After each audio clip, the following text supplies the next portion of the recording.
ಹಿಂದೂ ಪರ ಹೋರಾಟಗಾರ ಪುನೀತ್ ಕೆರೆಹಳ್ಳಿ ಬೆದರಿಕೆ ಪ್ರಕರಣಕ್ಕೆ ಈಗ ಟ್ವಿಸ್ಟ್ ಸಿಕ್ಕಿದೆ. ಅಬ್ದುಲ್ ರಜಾಕ್ ದೂರಿನ ಹಿಂದೆ ಪುನೀತ್ ವಿರುದ್ಧ ಷಡ್ಯಂತ್ರ ಇದೆ ಅನ್ನುವಂತ ಆರೋಪ ಕೇಳಿಬರ್ತಾ ಇದೆ. ಸರ್ಕಾರದ ವಿರುದ್ಧ ಕಾರ್ಯಕರ್ತರು ಈಗ ಆಕ್ರೋಶವನ್ನ ಹೊರಹಾಕಿದ್ದಾರೆ.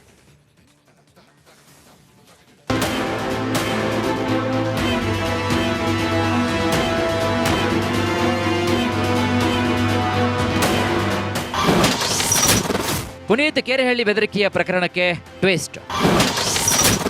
ಬೆದರಿಕೆ ಹಾಕಿದವ ಆಡಿಯೋ ಹಸ್ತಾಂತರಿಸಿದ್ನ. ಎಸ್, ಹಿಂದೂಪರ ಹೋರಾಟಗಾರ ಪುನೀತ್ ಕೆರೆಹಳ್ಳಿ ಬೆದರಿಕೆ ಹಾಗೂ ಅವಹೇಳನಕಾರಿ ಮಾತುಗಳನ್ನಾಡಿದ ಪ್ರಕರಣದಲ್ಲಿ ಹೊಸ ಆರೋಪ ಕೇಳಿ ಬಂದಿದೆ.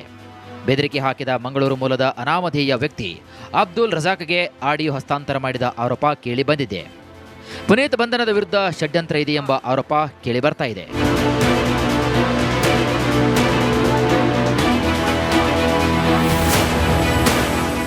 ಪುನೀತ್ ಕೆರೆಹಳ್ಳಿ ಅವ್ರ ವಿಚಾರದಲ್ಲಿ ಪೊಲೀಸರು, ಅದರಲ್ಲೂ ಕುಮಾರಸ್ವಾಮಿ ಲೇಔಟ್ ಪೊಲೀಸರು ಏನು ಮಾಡಿದ್ದಾರೆ ಅಂದರೆ 2ನೇ ತಾರೀಕು 11:45 ರಾತ್ರಿ ಈ ಅಬ್ದುಲ್ ರಜಾಕ್ ಅನ್ನೋ ವ್ಯಕ್ತಿ ಹೋಗಿ ಕಂಪ್ಲೇಂಟ್ ಕೊಡ್ತಾನೆ.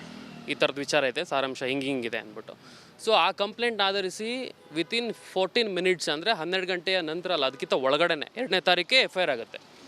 ಪುನೀತ್ ಕೆರೆಹಳ್ಳಿ ಅವ್ರನ್ನ ಇಲ್ಲಿಂದ ಹಾಸನಕ್ಕೆ ಹೋಗಿ 200 ಕಿಲೋಮೀಟರ್ ಹೆಚ್ಚು ಕಡಿಮೆ ಅವರ ಊರಿಗೆ ಹೋಗಿ ಅಲ್ಲಿ 12 ಜನಕ್ಕೂ ಹೆಚ್ಚು ಪೊಲೀಸರು ಹೋಗಿ ಅರೆಸ್ಟ್ ಮಾಡ್ತಾರೆ.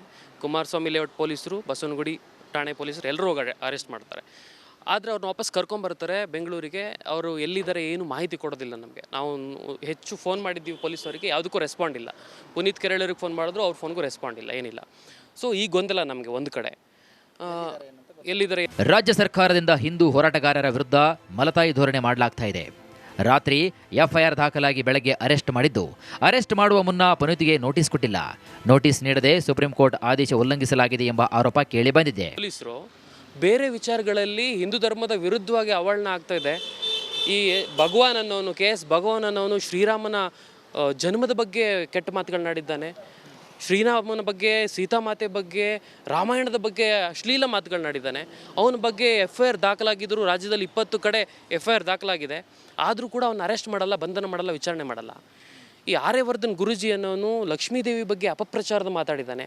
ಅವನ ಮೇಲೆ ಕೂಡ FIR ಆಗಿದೆ, ಅವನು ಇನ್ನೂ ಬಂಧನ ಆಗಿಲ್ಲ. ಆದರೆ ಪುನೀತ್ ಕೆರೆಹಳ್ಳಿಯನ್ನ ಕೊಲೆ ಮಾಡಲು ಸುಮಾರು ವರ್ಷಗಳಿಂದ ಸಂಚು ನಡೀತಾ ಇದೆ. ಈಗ ಮಾಡಿರುವಂತಹ ಬಂಧನವು ಅದೇ ರೀತಿ ಕಾನೂನು ಉಲ್ಲಂಘನೆ ಮಾಡಿ ಅರೆಸ್ಟ್ ಮಾಡಲಾಗಿದೆ ಅಂತ ಕಾರ್ಯಕರ್ತರು ಆರೋಪಿಸುತ್ತಿದ್ದಾರೆ. ಹಿಂದೂ ಪರ ಕಾರ್ಯಕರ್ತರು ವರ್ಸಸ್ ಪೊಲೀಸ್ ಕಿತ್ತಾಟ ಯಾವ ಮಟ್ಟಕ್ಕೆ ಹೋಗುತ್ತೆ ಕಾದು ನೋಡಬೇಕಾಗಿದೆ.